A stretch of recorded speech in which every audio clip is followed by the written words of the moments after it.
Skip, in order to win in this league a championship, on the road to the championship, you got to be not only good but lucky. Yeah. The Celtics was lucky. Pacers blew it 100%. You know, I'm not going to even lie about it. I thought the game was over 27 seconds. But then, all of a sudden, Halliburton melted. I don't know. He did. He melted. The best player who you want with the ball, he just couldn't secure it. He led the league in assists. I mean, this is who you want with the ball. Yeah. This is who you trust most on your team. This is who you want with the bag of money to make the delivery because you trust them that much to get it there. And he just didn't with two crucial turnovers. I mean... Did he stumble over a leprechaun or did he... I really don't know. I really can't explain it because as great as he's been, and Indiana, I just don't see them playing no better. I mean, everybody played great. They did what they had to do. They came and punched the Celtics in the mouth. But they gave this game away. Halliburton with the turnover on Drew Holiday right there, then the throwaway to Siakam, and it just opened up the door for a great team to be great. And so they were lucky. Yeah, they were lucky in that situation. I was sitting over there like in disgust. And this is what I'm going to say. Every round, the Celtics have had a wake-up call. And it came at the expense of a loss. I thought this was their wake-up call and a win. Because now they're going to look back and say, hey, all right, guys, we escaped with one. So hopefully this wakes them up because they haven't played well at home. Let's just keep it real. Yeah, they lost 2 games and they only lost 4 games all year. Hopefully this is a wake-up call for the Celtics to say, all right, it's time to not underestimate the Pacers because they are a pretty good offensive team, and it's time to wake up and use this as a wake-up call to where now I can see them being much more prepared and playing with much more of a sense of urgency moving forward. Isn't it pretty ironic, Skip, that every single time that the Celtics either lose a game, stumble up on a game or whatever, the next day he's not around to talk about it. You have to go to the following day to kind of get you back in it. Though. Yeah, I understand that, but it was still a hiccup, right? That's not a hiccup. You just said that Indy blew the game. No, they did. But they blew the game and you seized the moment. At the end of the day, it's about winning the game. There's no question. It's not the same as when you win the game by, 14 points you were supposed to win it by, 15 you were supposed to win it by, according to your numbers. Before you go on, Keith, let me ask you this. You've been in professional sports, been in sports all your life.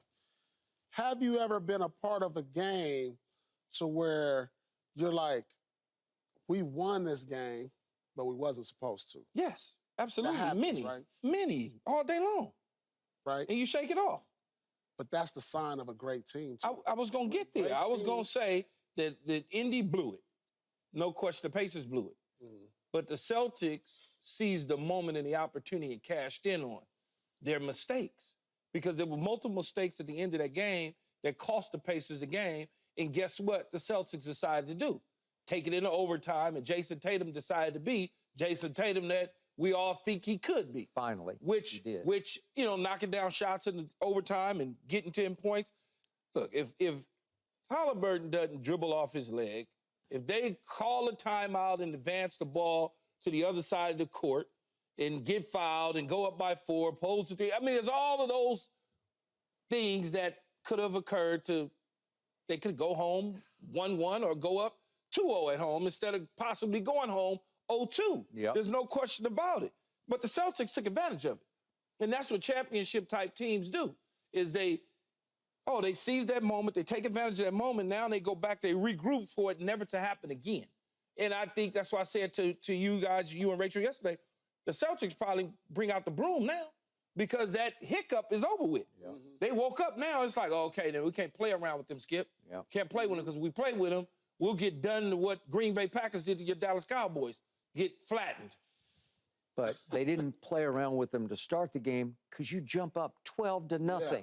Yeah. And I thought, because you gave me, 12? And I thought, well, that's already over. I already lost this one, right? Yeah. And then I knew he was sick, though, Skip, because when I text him he had been texting me to do a favor for him, to get something done for him. I got it done. And I'm texting him back to let him know I got it done and this, that, and the other. He don't even respond. Because I'm watching So the game. that tell me he was sick as a dog. And yet, Oh, you texted me, I don't know what you call the side eyes, the wide eyes, right? Yeah, the eyes. Eyes wide open, looking sideways.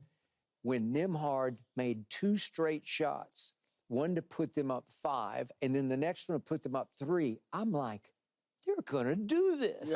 Right. They're gonna do this. Right. They're gonna win game 1 at Boston. Right. And you had said, we've been pretty good in game 1s, though. We don't blow the game 1. Okay. And then the 2 best players had a role because Jason Tatum has a wide open 3 because somebody gambled. I think it was Nimhard or Neesmith gambled and missed on trying to steal it. So Jason Tatum is wide open from the top of the circle and missed it. Mm-hmm. And Nimhard did get the rebound. He falls down, but he kicks it out before he walks or whatever. He kicks it to Halliburton, and I'm thinking, it's over. Yeah, right. Okay, because it's 27 seconds left. Here's the shot, the miss, and now Halliburton. Oh, that was the foul play. Okay, that was at the end. Okay, so that's the Jason Tatum miss near the end. Yeah, but Okay. at this point, I'm thinking it's over. Yeah, that was. I'm thinking that's a take foul. Yeah, And luckily, they wasn't in the bonus. yeah. That was key, not being in the bonus at that moment. Because if they're in the bonus, it's over. All 'Cause right. usually around fourth quarter, 20 seconds, the other team's in the bonus. Okay, so Halliburton's dribbling the ball up the floor with 27 seconds left, and they're up 3 points. Yeah. And all he has to do is hold get the it ball. across half court Hold it. and hold on, because they're going to have to Just hold foul, and it's only going to require one more free throw probably to do you in. Yep. And he dribbles it off his knee. No, just take your time. Yeah, he dribbles off his knee. I mean, that's the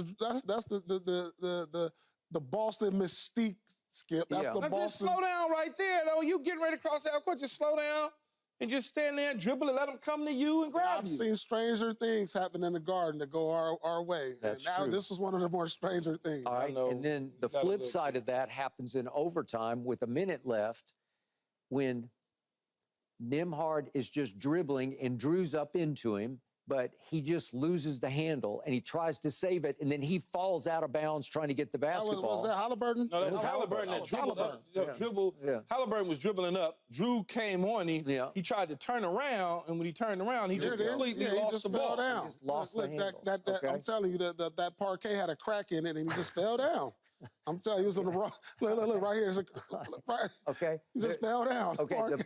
It's something about that parquet. the Pacers are only down 1 at that point, so they're shooting to go ahead with a minute left. Yeah. And then to Jason Tatum's credit, the next play, he gets the wide open 3 from the top, and he just flat out nails it, and that's game. Game time. And yet, to Keyshawn's point of yesterday, which I loved, was as soon as Jaylen Brown hit the 3 at the end of regulation, It's over. you just knew. The Pacers in the back of their minds are thinking, It's over. you know, that's it. We're cooked. Game right? over. Yeah. Anytime that happens in professional sports, you wind up surrendering a lead, whether it's baseball, you go into extra innings, you're probably going to lose. That's Football, you probably, because it takes everything out of you. That's emotionally You know? draining. Draining. Like that night, you don't sleep. The next morning, you watching film, and you just it just reeks with just like drainage. Like it does, Skip. I've been in these situations. You lost a game, you're supposed to win in the playoffs, and you just sitting there.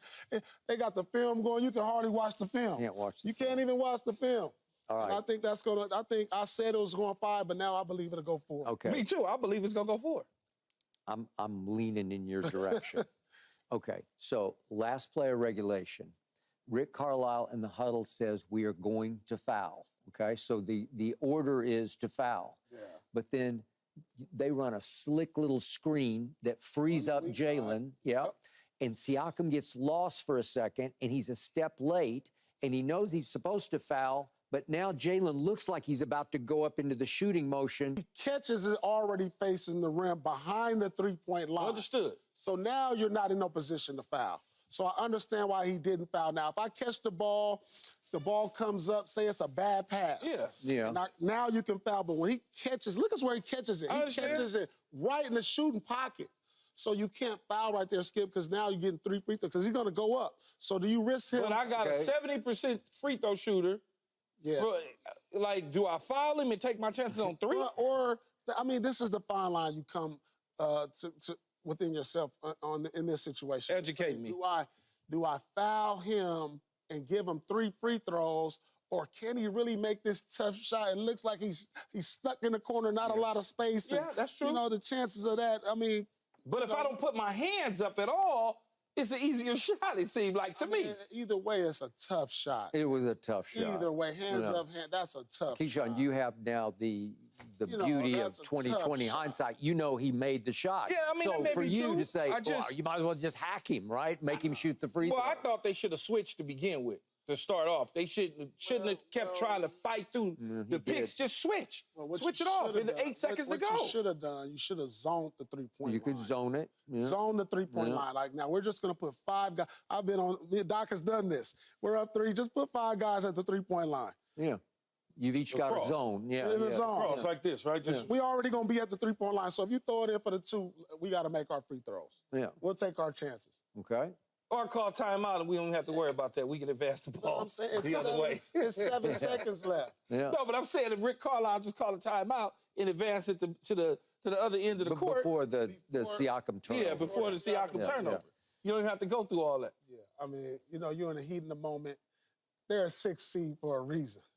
I mean, you know, they're but that's situational. I would think that's situational basketball. Small things, paying attention to detail can cost you a game. Now, No question. In hindsight, you look back, they should have called the timeout. In hindsight, you look back, maybe they should have set a screen on Halliburton coming up the court so Drew wouldn't be harassing him right there on the sideline. You know, it's a number of things you can say.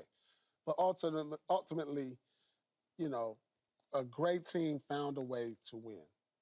And on the way to a championship, and I'm going to keep saying this, you have to be good and you have to be lucky. And this is one of their lucky moments. Okay. And what did you do? I don't know where you were when you were watching the game, probably at home. What was your reaction when Jaylen Brown shot? I literally jumped. I screamed. I screamed. I was like, I'm sitting there like it's over. I'm already giving the game to Indy. I'm just sitting there like eating. It's over. Like, you know, I'm not really even paying attention. I'm head to the side like, it's over.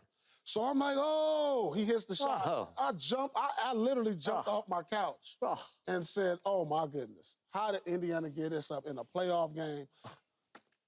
Right there, that's the series. When Indiana goes home this summer, they're going to look back at this game and say, we really actually had an opportunity to beat Boston, get home court advantage, and really, really had a legit chance. Because even though they lost it, Boston won this game, this will now, the damned if you do, damned if you don't, to Rick Carlisle in certain situations in the course of games moving forward. He'll call a timeout when he should be calling a timeout. But this is the flip side that Indiana can take from this. This game gave them confidence. They feel like they can play with Boston. You know, we all wrote them off, 10-point win. They know coming into the game today, they're saying, so if you have to play, mind games with your team as a coach and say, hey, guys, we can play with them. Actually, I'm going to tell my team we're better than them. And I'm going to show them all the great things we did. Yep. They did some great things out there. I mean, everybody played well. Miles Turner. Top to bottom, everybody got what they wanted. Yeah. And so they should feel confident going into game 2 and say, we can beat them. But here's their problem. Your team is going to take them much more seriously tonight. That's the point. Right? Absolutely. So are you leaning sweep? Keyshawn's going that direction. If Celtics win this game right here, I'm leaning sweep. Because they had a problem with game 2s. Hopefully but that they was won a wake-up. game 1. Yeah, but that was a wake-up. Hopefully this is a wake-up call. And but Indiana saw some things. They saw some things in the scouting report. They saw something in the defense that may be still there in game 2. Who knows? Because what adjustments do the Celtics make when you win a game? I mean, well, they got a lot of adjustments. They got adjustments. They definitely got some adjustments to make. That's the first time you're going to say, oh, we got some adjustments to make in a win. Yeah. Thanks for watching, Undisputed fans. Do you want more highlights from the show? Make sure to click that subscribe button for all the exclusive content from Undisputed.